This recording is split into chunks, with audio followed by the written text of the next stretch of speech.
ಅನೇಕ ಜಿಲ್ಲೆಗಳಲ್ಲಿ ಇದೇ ರೀತಿ ನಡೆಯುತ್ತೆ. ಏಕಚಕ್ರಾಧಿಪತ್ಯ ಇದ್ದಂಗೆ. ಪಕ್ಷ ಅಂತಂದರೆ 4 ಜನ ಸೇರಿ ಕಟ್ಟದ ಪಕ್ಷ. ಇವತ್ತು ನಂದೇ ನಡೆಯುತ್ತೆ ಅಂತೇಳಿ ನನ್ನ ಹಿಂದೆ ಮುಂದೆ ಯಾರು ಓಡಾಡ್ತಾರೆ ಅಂಥವ್ರು ಮಾತ್ರ ಎಸ್ ಬಾಸ್ ಅನ್ನೋರು ಬೇಕು, ಜಿ ಹುಜೂರ್ ಅನ್ನೋರು ಬೇಕು. ಅಂಥವರನ್ನು ನೀವು ಅಧ್ಯಕ್ಷರುಗಳು ನೇಮಕ ಮಾಡ್ಕೊಳ್ಳೋದು, ನಿಮಗೆ ಬೇಕಾದಂಥ ರಾಜ್ಯದ ಕಾರ್ಯದರ್ಶಿಗಳು ಮಾಡ್ಕೊಳ್ಳೋದು, ಪ್ರಧಾನ ಕಾರ್ಯದರ್ಶಿಗಳು ಮಾಡ್ಕೊಳ್ಳೋದು, ಉಪಾಧ್ಯಕ್ಷರುಗಳು ನೇಮಕ ಮಾಡೋದು. ಇದು ನಾನು ನಮ್ಮ ರಾಷ್ಟ್ರೀಯ ಸ್ವಯಂ ಸಂಘದ ಮುಖ್ಯಸ್ಥರಿಗೆ ಹಲವು ಬಾರಿ ನಾನು ಈಗಾಗಲೇ ಯಾಕೆಂದರೆ ಯಾವಾಗಲೂ ನೀವು ಗಮನಿಸಿರ್ಬೋದು, ಎಷ್ಟೇ ನೋವಾಗಿದ್ದರೂ ನಾನೆಂದೂ ಕೂಡ ಮಾಧ್ಯಮದ ಮುಂದೆ ಬಂದು ಪಕ್ಷದ ವಿಚಾರಗಳನ್ನು ನಾನು ಹಂಚ್ಕೊಂಡಿಲ್ಲ. ಹಂಚ್ಕೊಳ್ಳೋ ಅಂಥ ಮನಸ್ಥಿತಿ ಕೂಡ ನಂದಲ್ಲ. ಆ ದಾರಿಯನ್ನು ನಾನು ಯಾವತ್ತೂ ಕೂಡ ಆಯ್ಕೆ ಮಾಡ್ಕೊಳ್ಳಲ್ಲ. ಆದರೆ ಇವತ್ತು ಯಾವ ವ್ಯಕ್ತಿಯನ್ನು ಯಾರನ್ನು ಮುಖ್ಯಮಂತ್ರಿ ಮಾಡಬೇಕು ಅಂತೇಳಿ ನನ್ನ ಇಡೀ ರಾಜಕೀಯದ ಬದುಕನ್ನೇ ನಾನು ಪಣಕ್ಕಿಟ್ಟು ಬಂದಿರುವಂಥ ವ್ಯಕ್ತಿಯನ್ನು ಇವತ್ತು ರಾಜಕೀಯ ಸಮಾಧಿ ಮಾಡಬೇಕು ಅಂತ ಹೊರಟಿದ್ದಾರಲ್ಲ ಇವತ್ತಿನ ರಾಜ್ಯಾಧ್ಯಕ್ಷರು ಮಿಸ್ಟರ್ BY ವಿಜಯೇಂದ್ರರವರು, ಇವರು ಧೋರಣೆ ಭಾಳಷ್ಟು ಮುಖಂಡರುಗಳಿಗೆ ಈ ರಾಜ್ಯದಲ್ಲಿ ನೋವನ್ನು ತಂದಿದೆ. ಇವರು ಖಂಡಿತವಾಗಿಯೂ ಕೂಡ ಇವರು ಇದೇ ದಾರಿಯಲ್ಲಿ ನಮ್ಮ ಕೇಂದ್ರದ ನಾಯಕರು ಇವರಿಗೆ ಏನು ಸ್ವಾತಂತ್ರ್ಯ ಕೊಟ್ಟಿಲ್ಲ. ಆದರೆ ಯಾರನ್ನೂ ಒಂದು ವಿಶ್ವಾಸಕ್ಕೆ ತೆಗೆದುಕೊಳ್ಳುವಂಥ ಒಂದು ಗುಣ ಇವರಲ್ಲಿಲ್ಲ. ಇವರು ಈಗಾಗಲೇ ಮುಖ್ಯಮಂತ್ರಿನೂ ಆಗಿದ್ದಾರೆ ಅಥವಾ ಮುಖ್ಯಮಂತ್ರಿಗೆ ಮೇಲಿದ್ದಾರೋ ನನಗೆ ಗೊತ್ತಿಲ್ಲ. ಇವರ ಕಾರ್ಯವೈಖರಿ, ಇವರ ಒಂದು ಅಹಂಕಾರ, ಇವರ ಒಂದು ದರ್ಪ ಇರ್ಬೋದು. ಅವ್ರ ಹತ್ರ ಸಾವಿರಾರು ಕೋಟಿ ಇದೆಯೋ ಏನೋ ಗೊತ್ತಿಲ್ಲ ನನಗೆ.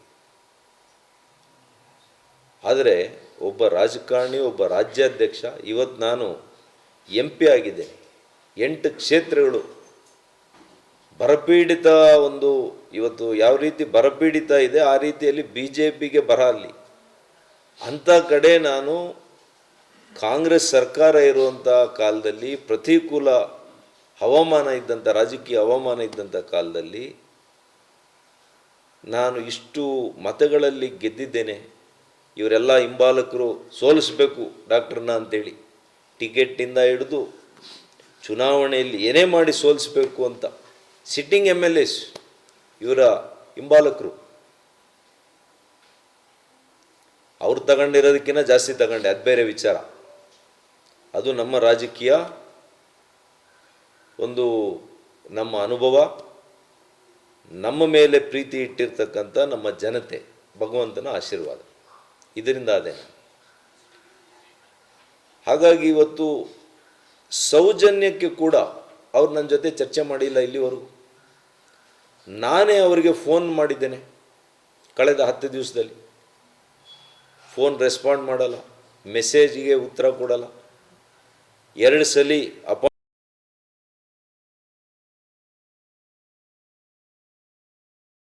2-3 ದಿನ ಆದಮೇಲೆ ಸಿಗ್ತೀನಿ. ಮಾನ್ಯ ನಡ್ಡಾಜಿಯವರಿಗೆ ನಾನು ಒಂದು ಮೆಸೇಜ್ ಕಳಿಸಿದರೆ ತಕ್ಷಣ ಅವ್ರು ನನಗೆ ಅಪಾಯಿಂಟ್ಮೆಂಟ್ ಕೊಡ್ತಾರೆ. RSS ಸಂಘಗಳಲ್ಲಿ ನಮಗೆ ಅಪಾಯಿಂಟ್ಮೆಂಟ್ ಕೇಳಿದರೆ ಪಾಪ ಕೊಡ್ತಾರೆ.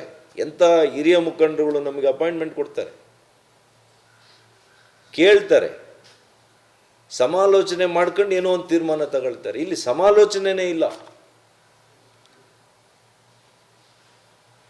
ಮೊನಾರ್ಕ ನೀವು, ಏಕಚಕ್ರಾಧಿಪತ್ಯನ? ನಿಮ್ಮ ಆಸ್ತಿನ ಇದು BJP?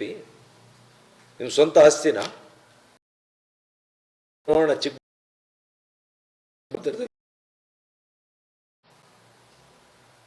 ಚಾಲೆಂಜ್ ಮಾಡ್ತೀನಿ, ಒಂದು ಸೀಟ್ ಗೆಲ್ಲಿ ನೀವು, ನೋಡೋಣ ನಿಮ್ಮ ನಾಯಕತ್ವದಲ್ಲಿ. ಎಷ್ಟು ಕಷ್ಟಪಟ್ಟಿದ್ದೀವಿ ಗೊತ್ತಿದೆಯಾ ನಿಮಗೆ? 5 ವರ್ಷದಿಂದ ನಮ್ಮನ್ನು ನೀವು ತುಳಿಲಿಕ್ಕೆ ಕೊಟ್ಟಿದ್ದೀರಾ, ನಮ್ಮನ್ನು ಸಮಾಧಿ ಮಾಡಕ್ಕೆ ಕೊಟ್ಟಿದ್ದೀರಾ.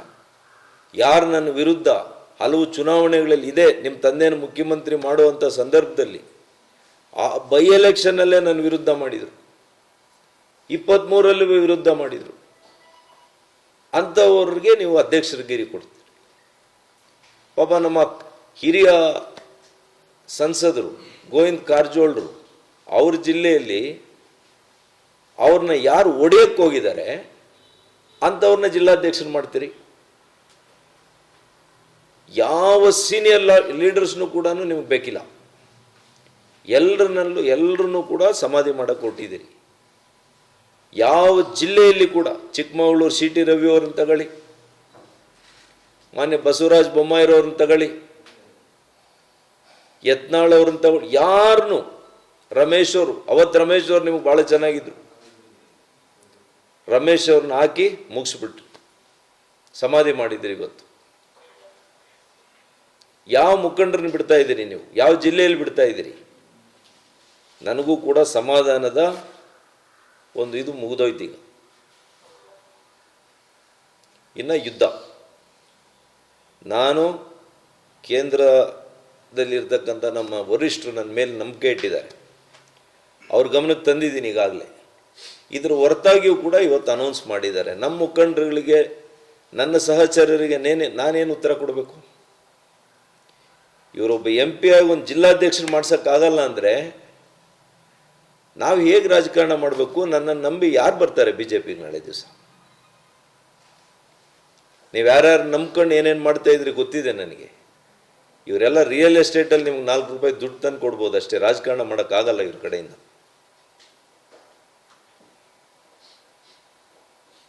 ಇವ್ರ ಕೈಯಿಂದ ಯಾವತ್ತೂ ಒಂದು MLA ಸೀಟ್ ಗೆಲ್ಲಕ್ಕಾಗಲ್ಲ.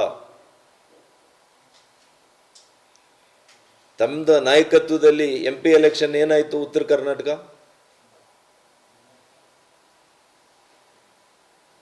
ಮಾಸಾಗಿ ನಿಮ್ಮನ್ನು ಫಾಲೋ ಮಾಡ್ತಾರೆ ಅಂತ ನೀವು ಹೇಳ್ಕೊಳ್ತೀರಲ್ಲ, ಏನಾಯಿತು? ಬೀದರಲ್ಲಿ, ಕಲಬುರಗಿಯಲ್ಲಿ ಏನಾಯಿತು? ಬೆಳಗಾಮಲ್ಲಿ ಏನಾಯಿತು?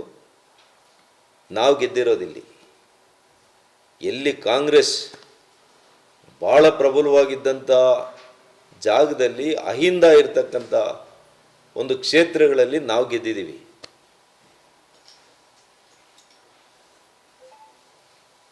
BJP ಭಾಳ ಪ್ರಬಲವಾಗಿರೋ ಕಡೆ ತುಣಗಾಡ್ಕೊಂಡು ಗೆದ್ದಿದ್ದೀರಿ ನೀವು ರಾಜ್ಯಾಧ್ಯಕ್ಷರಾಗಿ.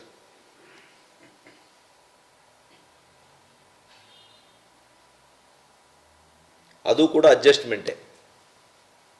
ನಿಮ್ಗೆ ಯಾರು ಬೇಕೋ ಅವ್ರು ಕ್ಯಾಂಡಿಡೇಟ್ ಹಾಕೊಂಡು ಗೆದ್ದಿರೋದಷ್ಟೇ ನೀವೇನು. ಅದೇ ಇನ್ನೊಬ್ಬರು ಅಭ್ಯರ್ಥಿ ಆಗಿದ್ರೆ ಏನು ನಿಮ್ಮ ಪರಿಸ್ಥಿತಿ ಅಂತ ಗೊತ್ತಾಗಿರೋದು. ಇನ್ನೂ ಅನೇಕ ವಿಷಯಗಳಿದ್ದಾವೆ. ನಾನಂತೂ ನಮ್ಮ ಕೇಂದ್ರ ನಾಯಕರಿಗೆ ನಾನಿವತ್ತು ನಿಮ್ಮ ಮೂಲಕ ಹೇಳ್ತಾ ಇದ್ದೀನಿ, ಅಗರ್ವಾಲ್ ಅವ್ರಿಗೆ ಹೇಳಿದ್ದೇನೆ, ನಮ್ಮ ರಾಜ್ಯದ ಉಸ್ತುವಾರಿಗಳು ಅವ್ರು ಹೇಳಿದರು, ಯಾವುದೇ ಕಾರಣಕ್ಕೂ ನಿಮಗೆ ಅನ್ಯಾಯ ಆಗಿರೋವಂಥದ್ದು ಪಕ್ಷಕ್ಕೆ ಏನು ಕೊಡುಗೆ ಅವ್ರದ್ದು ಇವಾಗ ಮಾಡಿರೋರು. ಶಿಡ್ಲಘಟ್ಟದಲ್ಲಿ ಮೊನ್ನೆ ಬಂದಿರುವಂಥ ವ್ಯಕ್ತಿ ಪಾಪ 50,000 ಮೆಂಬರ್ಶಿಪ್ ಮಾಡಿಸಿದ್ದಾರೆ. ನಮ್ಮಲ್ಲಿ 58,000 ಮೆಂಬರ್ಶಿಪ್ ಆಗಿದೆ. ಯಾರು ಪಕ್ಷಕ್ಕೆ ಅಹರ್ನಿಶಿ ದುಡ್ದಿದ್ದಾರೆ ಅಂಥವ್ರನ್ನ ಕೈ ಬಿಡ್ತೀರಿ?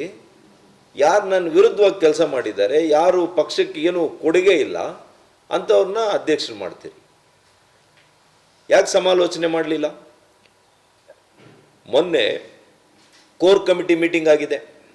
ಕೋರ್ ಕಮಿಟಿಯಲ್ಲಿ ಯಾಕೆ ಚಿಕ್ಕಬಳ್ಳಾಪುರ ವಿಷಯ ಇಟ್ಟಿಲ್ಲ ನೀವು? 13 ಜಿಲ್ಲೆಗಳ ಬಗ್ಗೆ ಚರ್ಚೆ ಮಾಡಿಲ್ಲ ನೀವಲ್ಲಿ. ಯಾಕೆ ಅಂದರೆ ಅಲ್ಲೇನು ಹೇಳಿದಿರಿ? ಇನ್ನೂ ಕೂಡ ಚರ್ಚೆನೇ ಆಗಿಲ್ಲ ಅಂತ ಸುಳ್ಳು ಹೇಳಿದಿರಿ. ಇವತ್ತು ನೋಡಿದ್ರೆ ಏಕಾಏಕಿ ಪ್ರಕಟಿಸ್ತೀರಿ. ಇವತ್ತು ನಾನು ನಮ್ಮ ನಾಯಕರುಗಳಲ್ಲಿ, ನಮ್ಮ ಕೇಂದ್ರ ನಾಯಕರುಗಳಲ್ಲಿ ಮಾನ್ಯ ಪ್ರಧಾನಮಂತ್ರಿಗಳು, ಮಾನ್ಯ ಗೃಹ ಸಚಿವರು ನನ್ನ ಮೇಲೆ ವಿಶ್ವಾಸ ಇಟ್ಟಿದ್ದಾರೆ, ರಾಷ್ಟ್ರೀಯ ಅಧ್ಯಕ್ಷರು. ಅವ್ರನ್ನ ಭೇಟಿ ಮಾಡ್ತೇನೆ.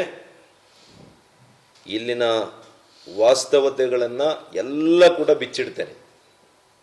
ಕಳೆದ 5 ವರ್ಷಗಳಲ್ಲಿ ನಾನು ಗಮನಿಸಿರುವಂಥದ್ದು, ಇವರ ವ್ಯವಹಾರಗಳು, ಇವರು ಯಾವ ರೀತಿ ರಾಜಕಾರಣವನ್ನು ಮಾಡ್ತಾರೆ, ಯಾವ ರೀತಿ ಪಕ್ಷ ಸಂಘಟಿಸ್ತಾ ಇದ್ದಾರೆ, ಯಾವ ರೀತಿ ಪಕ್ಷ ಒನ್ಸ್ ಫಾರ್ ಆಲ್ ಕ್ಲೋಸ್ ಮಾಡಕ್ಕೆ ಕೊಟ್ಟಿದ್ದಾರೆ.